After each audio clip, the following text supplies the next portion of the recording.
UP में योगी आदित्यनाथ, अखिलेश में बेहतर प्रशासक कौन है? अखिलेश यादव जी के अंदर बहुत गहराई वाली मैच्योरिटी पैदा हो रही है और आने वाले समय में बहुत अच्छे प्रशासक बनेंगे। ज़बरदस्त। सबसे फेवरेट हीरोइन कौन है अवध ओझा सर की? मीना कुमारी। काय इन्हीं लोगों ने लूट ले लीना दुपट्टा मेरा।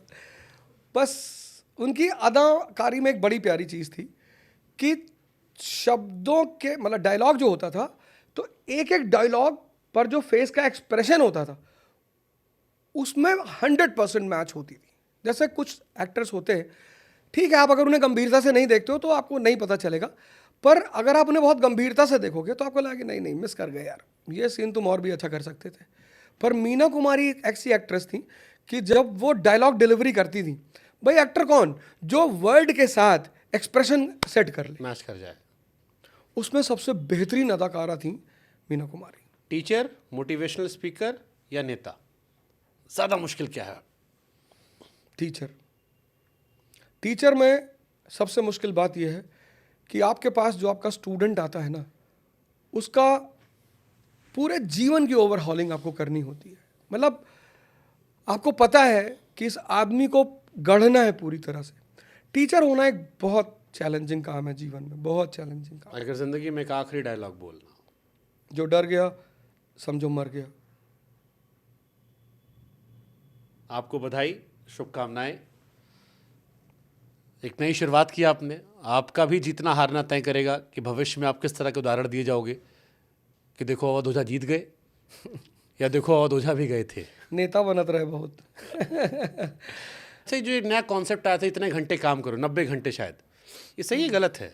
मैंने उस पर R&D नहीं की कि उस पर अभी रिसेंटली तो आया 2-3 दिन पहले कि आप अपनी उसमें बड़े बीवी कितना निहारोगे, जाके काम करोगे तो ऐसा होगा। बिल्कुल। आपको क्या लगता है, मतलब जिंदगी जीने के लिए काम करना चाहिए या काम करने के साथ जीना चाहिए? आपको अपने काम में मजा आना चाहिए। अगर आपके काम में मजा आ रहा है तो आप टाइम कभी नहीं देखोगे, और अगर मजा नहीं आ रहा तो आप हर 10 मिनट पर घड़ी देखो। ठीक है। Best prime minister of India? Jawaharlal Nehru. कोई रीजन देना चाहेंगे आप आगे बढ़े? अरे 1947 में जब देश आजाद हुआ सब कुछ बिखरा खत्म। मैं तो चाहता हूं किसी दिन उस व्यक्ति पर गंभीरता से चर्चा हो। मतलब रूरल डेप्ट खाने को नहीं है, PL-480 अमेरिका भेज रहा है जो सुअर को गेहूं भेजता था। जो हमारे ये US और USSR थे, इन्होंने हमें पैसा देने से मना कर दिया कि साहब हम आपको फाइनेंशियल हेल्प नहीं करेंगे क्योंकि हमारा कॉन्स्टिट्यूशन बनके तैयार नहीं हुआ था। खाने को पैसा नहीं था। दो दुश्मन देश सामने पैदा हो गए थे, एक तरफ चीन था, एक तरफ पाकिस्तान था। इंटरनल क्राइसिस पैदा हो गई थी। तेलंगाना के राज्य की डिमांड लैंग्वेज के आधार पर शुरू हो गई। गरीबी, भूखमरी, पैसा नहीं है, और उस परिस्थिति में वो आदमी देश की बागडोर को लेकर आगे बढ़ता है। और 1961 में बेलग्रेड सम्मेलन में हम लीडर बनकर सामने आते हैं थर्ड वर्ल्ड कंट्रीज की। कितनी बड़ी बात है। ब्यूटीफुल। सबसे हार्डवर्किंग नेता आपकी नज़र में देश का?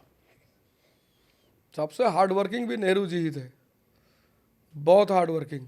इतना काम आसानी से थोड़ी हुआ होगा कि सिर्फ बैठे रहे हो और काम हो गया होगा। बहुत हार्डवर्किंग नेता रहे होंगे वो। इतना काम करना, इतने बड़े देश को चलाना, वो भी ऑड सिचुएशन में, वो एक बहुत बड़े श्रम का परिणाम रहा होगा। 3 किताब जो सबको पढ़नी चाहिए? इग्नाइटेड माइंड्स, भगवद गीता और द पावर ऑफ नाउ।